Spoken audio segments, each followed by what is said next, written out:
شیخ الاسلام ٹرسٹ کی جانب سے ہفتہ واری سنی یہ اجتماع مینا شاہ مسجد کے اندر منعقد ہے۔ رب تبارک و تعالی ہم سب کی حاضری کو قبول و منظور فرمائے اور اس اجتماع کی برکت سے ہم سب کو مالا مال فرمائے۔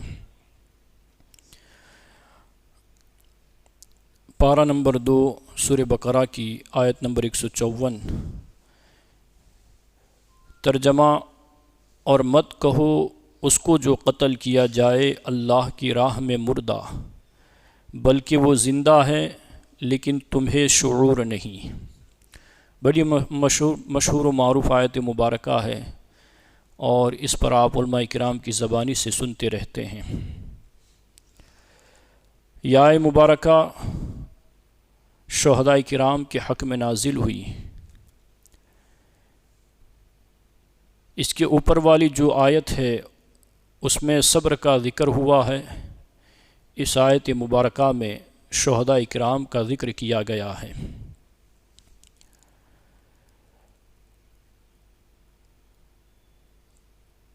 اس آیت مبارکہ کا شان نزول بیان کرتے ہوئے مفسرین فرماتے ہیں کہ جو لوگ راہ خدا میں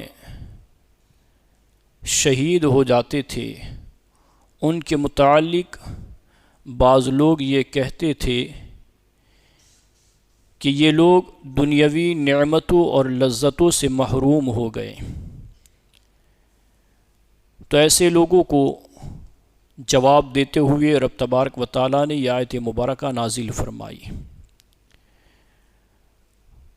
اور انہیں بتایا گیا کہ انہیں مردہ نہ کہو جو لوگ اللہ کی راہ میں قتل کیے جاتے ہیں، بلکہ وہ زندہ ہیں، اور نہ صرف زندہ ہیں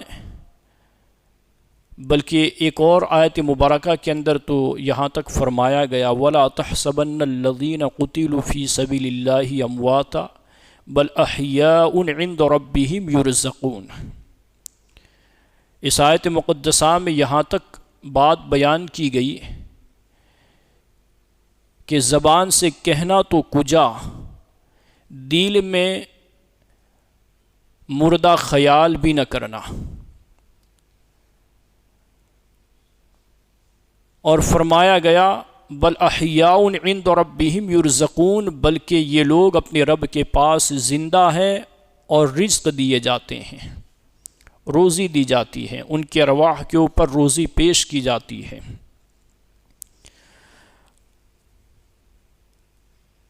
اس کی تفسیر بیان کرتے ہوئے حضور شیخ الاسلام والمسلمین فرماتے ہیں اب اگر صبر و نماز والے 14 اصحاب رسول غزوہ بدر میں شہید ہو گئے،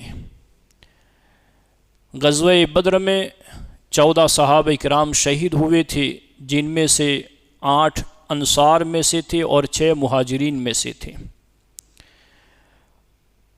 غزوہ بدر میں شہید ہو گئے اور سرزمین بدر پر خدا و رسول کی سچی وفاداری کا نقش دوام ثبت کر گئے، تو ان کو مردہ نہ سمجھ لینا اور یہ نہ کہنے لگنا کہ بیچارے نے اپنی جان شیریں کو قربان کر دیا اور دنیاوی زندگی کی نعمت اور دنیا کی نعمتوں کی لذت سے اپنے کو محروم کر دیا۔ یعنی یہ نہ سمجھنا کہ وہ شہید ہو گئے تو دنیاوی نعمتوں سے محروم ہو گئے، بلکہ اللہ تبارک و تعالی نے انہیں حیات جاویدانی عطا فرما دی۔ انہوں نے اپنی فانی زندگی کو اللہ کے نام پر قربان کر دیا تو اللہ تعالیٰ نے انہیں دائمی زندگی سے مالا مال فرما دیا، ابدی زندگی اللہ تعالیٰ نے انہیں عطا فرما دی۔ یہ شہیدوں کا مقام ہے، یہ ان کا مرتبہ ہے۔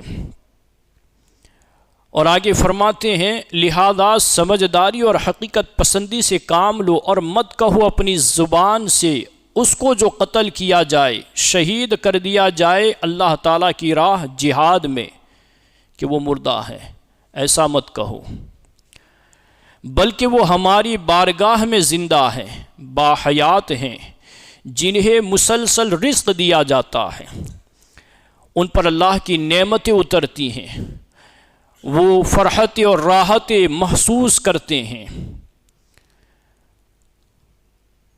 اور جنت میں سیر کرتے رہتے ہیں،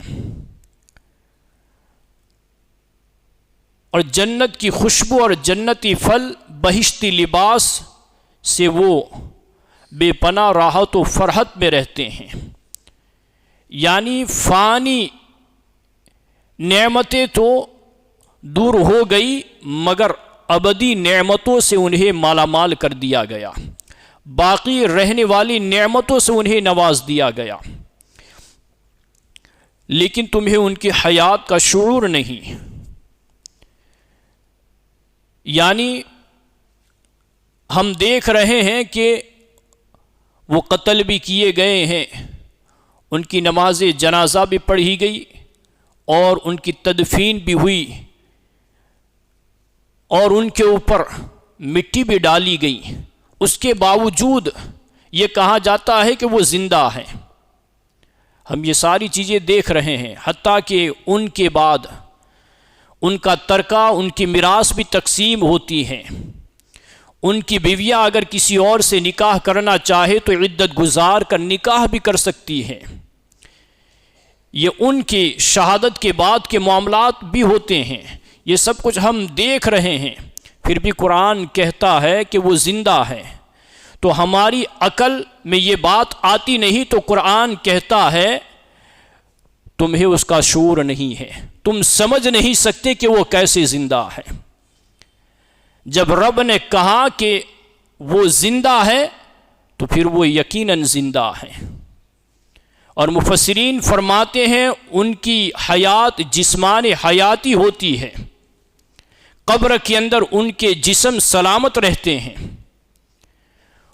ان کی باڈی گلنے اور سڑنے سے پاک اور صاف ہوتی ہے۔ اور یاد رکھیے، عام مرنے والے اور اللہ کی راہ میں اپنی جان نچھاور کرنے والے میں بڑا فرق ہے، فقہی احکام میں بھی فرق ہے۔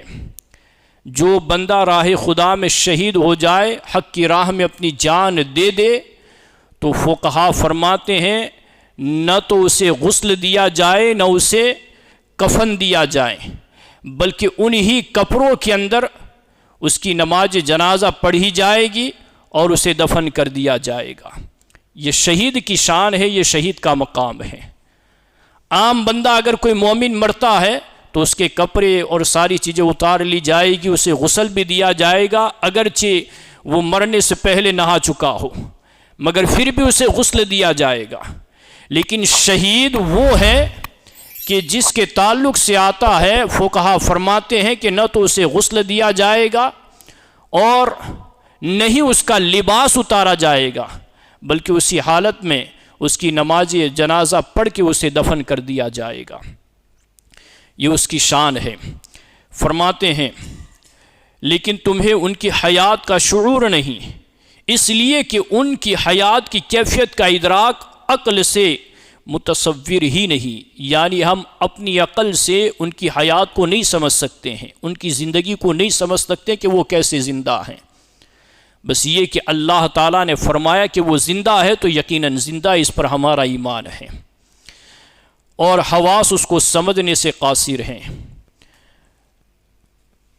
حدیث پاک میں آتا ہے، حضرت انس بن مالک رضی اللہ تعالیٰ عنہ سے مروی ہے، اللہ کے رسول صلی اللہ علیہ وآلہ وسلم نے فرمایا کہ اللہ تبارک و تعالیٰ جنت میں سے ایک شخص کو، ایک شہید کو لانے کا حکم دے گا۔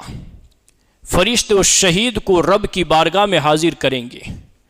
اللہ تعالیٰ اس شہید سے فرمائے گا کیا تو نے اپنی منزل اور اپنا مقام پا لیا؟ وہ عرض کرے گا ہاں میرے مالک، میں نے اپنی منزل اور مقام کو پا لیا۔ رب فرمائے گا تو نے کیسا پایا؟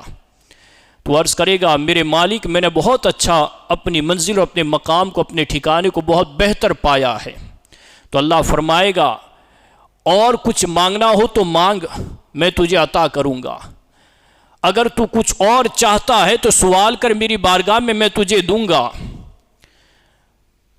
تو میرے آقا فرماتے ہیں وہ شہید رب کی بارگاہ میں عرض کرے گا مولا مجھے دوبارہ زندہ کر دیا جائے اور دنیا میں بھیجا جائے اور پھر میں تیری راہ میں لڑتا ہوا شہید ہو جاؤں، پھر میں زندہ کیا جاؤں، پھر دنیا میں بھیجا جاؤں اور پھر میں تیری راہ میں لڑتا ہوا شہید ہو جاؤں، یعنی یہی سلسلہ میرے ساتھ ہوتا رہے، اس لیے کہ تیری راہ میں شہید ہوتے وقت، جان دیتے وقت جو لذت اور سرور اور کیفیت مجھے محسوس ہوتی ہے وہ لذت میں جنت میں بھی نہیں پاتا۔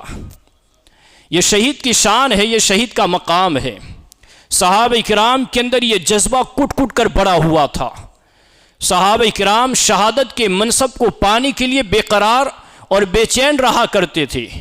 حضرت عمرو بن جموح رضی اللہ تعالیٰ جو پیر سے معذور تھے، اللہ کے رسول صلی اللہ علیہ وسلم نے اعلان فرمایا، حکم فرمایا کہ میدان جہاد کے لیے تیاری کرو۔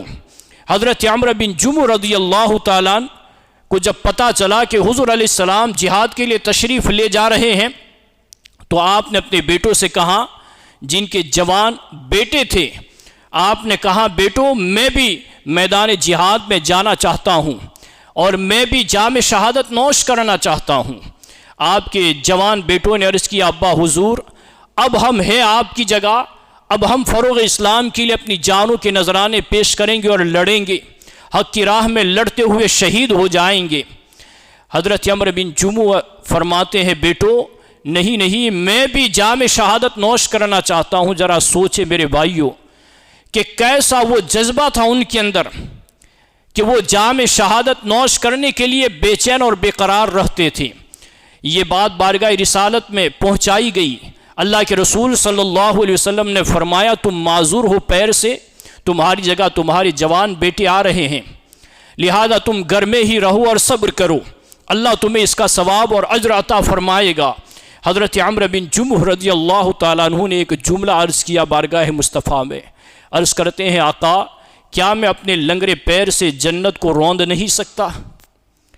اللہ کے رسول صلی اللہ علیہ وسلم نے اسی وقت انہیں اجازت عطا فرمائی۔ سواری پر آپ کے بیٹوں نے آپ کو سوار کیا، ہاتھ میں تلوار لی، میدان جہاد کی طرف نکل پڑے۔ آپ کے بیٹے ان کے ارد گرد رہتے تھے کہ کہیں پیر کی معذوری کی وجہ سے گھوڑے سے گر نہ جائیں۔ حضرت عمرو بن جموح رضی اللہ تعالیٰ عنہ نے بڑی بہادری سے جنگ کی اور کئی کافروں کو فی النار اور واصل جہنم بھی کیا۔ آخر کار لڑتے ہوئے شہید ہو گئے، جس مقصد سے نکلے تھے اس مقصد میں انہیں کامیابی رب نے عطا فرمائی۔ جب جنگ ختم ہوئی، جنگ ختم ہونے کے بعد حضور علیہ السلام نے صحابہ کرام سے جانثاروں سے فرمایا کہ جو لوگ شہید ہو چکے ہیں ان کی لاشوں کو جمع کیا جائے اور نماز جنازہ پڑھی جائے۔ نماز جنازہ ہوئی، اس کے بعد پھر حضور علیہ السلام نے فرمایا کہ عمرو بن جموح کی لاش کو سواری پر رکھا جائے اور مدینہ شریف کی طرف لے جایا جائے۔ جب آپ کی لاش مبارک کو سواری کے اوپر رکھا گیا اور سواری کو مدینہ کی طرف جب ہانکنے لگے تو سواری شہر مدینہ کی طرف جانے کے لیے تیار نہیں ہے۔ بارہا کوششیں کی گئی، بہت کوششیں کی گئی کہ کسی طریقے سے سواری آگے بڑھے اور چلے، مگر سواری آگے بڑھنے کے لیے تیار نہیں۔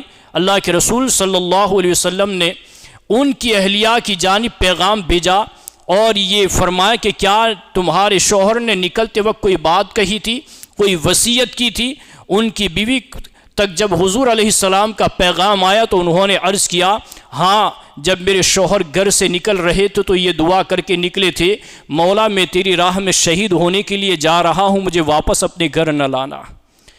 جب یہ بات حضور علیہ السلام تک پہنچائی گئی تو میرے مصطفیٰ نے فرمایا اللہ نے ان کی دعا قبول کر لی ہے، اب تم لاکھ کوشش کر لو، یہ سواری مدینہ کی طرف نہیں جائے گی، انہیں یہیں پر دفن کر دو۔ یہ جذبہ تھا صحابہ کرام کے اندر۔ اور اسی طرح حضرت عمیر بن وقاص رضی اللہ تعالیٰ عنہ کا بھی اس طرح کا ایک واقعہ ہے۔ ایسے بے شمار واقعات تاریخ کی کتابوں میں اور سیرت کی کتابوں میں پڑے ہوئے ہیں کہ صحابہ کرام جوانی کی عمر کے اندر بلکہ بچپنے کے زمانے میں بھی شہادت پانے کے لیے بے قرار اور بے چین رہتے تھے۔ میدان جہاد میں اجازت نہ ملنے پر طرح طرح کی طرح طرح کی سہولتیں اختیار کرتے، صورتیں اختیار کرتے کہ کسی طریقے سے اجازت مل جائے، کسی طریقے سے آقا ہمیں میدان جہاد کے لیے شریک ہونے کی اجازت عطا فرما دے۔ یہ وہ جذبہ ان کے اندر کوٹ کوٹ کے بڑا ہوا تھا۔ آج ہماری جو سچویشن ہے اور ہماری جو کیفیت ہے، ہمارے دلوں کے اوپر غیروں کا خوف اور غیروں کا رعب چھایا ہوا ہے، اس کی وجہ یہ ہے کہ جام شہادت کا جو جذبہ ہمارے اندر ہونا چاہیے وہ جذبہ بلکہ بالکل ختم ہی ہو چکا ہے، بلکہ کیفیت یہ ہے کہ آج موت کے نام سے بھی مسلمان گھبراتا ہے اور ڈرتا ہے۔ وہ صحابہ تھے جو شہادت کا منصب پانے کے لیے اور شہید ہونے کے لیے بڑھ چڑھ کر میدان جہاد میں نکلتے تھے اور حصہ لیتے تھے۔ تو عزیزان ملت اسلامیہ، یاد رکھے موت تو آنی ہے، کسی بھی وقت آنی ہے، اور دنیا میں کسی کو ہمیشہ رہنا نہیں ہے، مگر وہ موت کہ جو خدا کی راہ میں جائے، لڑتے ہوئے شہید ہو جائے حق کی راہ میں، جسے شہادت کا منصب مل جائے، یہ یقیناً وہ موت ہے کہ بظاہر موت تو ہے مگر یہ موت اسے حیات ابدی عطا کر دیتی ہے، زندہ جاوید اسے کر دیتی ہے۔ لہٰذا یہ جذبہ ہمارے اندر بھی ہونا چاہیے، چونکہ نیت اگر ہم رکھیں گے تو چونکہ آج وہ معاملات نہیں ہیں جہاد والے، لیکن اگر ہم نیت رکھیں گے تو یقیناً اللہ تعالیٰ نیت کی برکت اور اس کا ثواب اور اجر عطا فرمائے گا۔ بہرکیف شہداء کرام کا مقام بہت ہی بلند و بالا ہے، ان کی شان بہت ہی عظیم ہے، یہ ایک تفصیل طلب موضوع ہے، عنوان ہے، مگر چونکہ ہمارا یہ اجتماع مختصر سا ہوتا ہے، لہٰذا اس آخری بات پر اپنی بات کو ختم کرتا ہوں۔ حضرت سیدنا صدیق اکبر رضی اللہ تعالیٰ عنہ کا آج یوم وصال کا دن تھا، 22 جمادی الثانی۔ حضرت سیدنا صدیق اکبر رضی اللہ تعالیٰ عنہ کو بھی شہادت کا منصب ملا ہے، اور یہ بات ہمارے علماء کرام نے لکھی ہے، چونکہ شہادت کی قسمیں بیان کی گئی ہے، ایک حقیقتاً شہید ہوتا ہے، ایک حکماً شہید ہوتا ہے، ایک فقہی شہید ہوتا ہے۔ حضرت سیدنا صدیق اکبر رضی اللہ تعالیٰ عنہ جب غار سور کے اندر تھے اور سوراخ کے اوپر آپ نے جو انگوٹھا رکھا تھا کہ کہیں کوئی مودی جانور ہمارے نبی اکرم صلی اللہ علیہ وسلم کو ایذا نہ پہنچا دے، تکلیف نہ پہنچا دے، تو آپ نے وہاں پر اپنے پیر کا انگوٹھا وہیں پر جما دیا، اور ہوا یہ کہ ایک سانپ پہلے ہی سے حضور کے دیدار کے لیے منتظر تھا، اس سانپ نے آپ کے انگوٹھے کے اوپر ڈسا، جس کی وجہ سے آپ کو شدید تکلیف بھی ہوئی۔ اس وقت اللہ کے رسول صلی اللہ علیہ وسلم نے اپنا لعاب دہن نکال کر سانپ کے ڈسی ہوئی جگہ کے اوپر لگا دیا، اللہ تعالیٰ نے وہ تکلیف دور فرما دی۔ مگر علماء فرماتے ہیں کہ ہر سال وہ زہر عود کر کے آتا، لوٹ کر کے آتا، اس کا اثر ہر سال ہوتا، اور اسی سانپ کے ڈسنے کی وجہ سے حضرت سیدنا ابوبکر صدیق رضی اللہ تعالیٰ عنہ کی وفات ہوئی ہے۔ اسی لیے میرے امام نے فرمایا ہے کہ صدیق ایک غار میں جان اس پہ دے چکے، صدیق بلکہ غار میں جان اس پہ دے چکے، اور حفظ جان تو جان فروز غرر کی ہے، یعنی آپ اسی وقت اپنی جان کا نذرانہ پیش کر چکے تھے۔ اللہ تبارک و تعالیٰ آپ کے فیضان سے ہم سب کو مالا مال فرمائے، درس کی غلطیوں کو مولا معاف فرمائے۔ استغفر اللہ رب من کل ذنب واتوب الیہ۔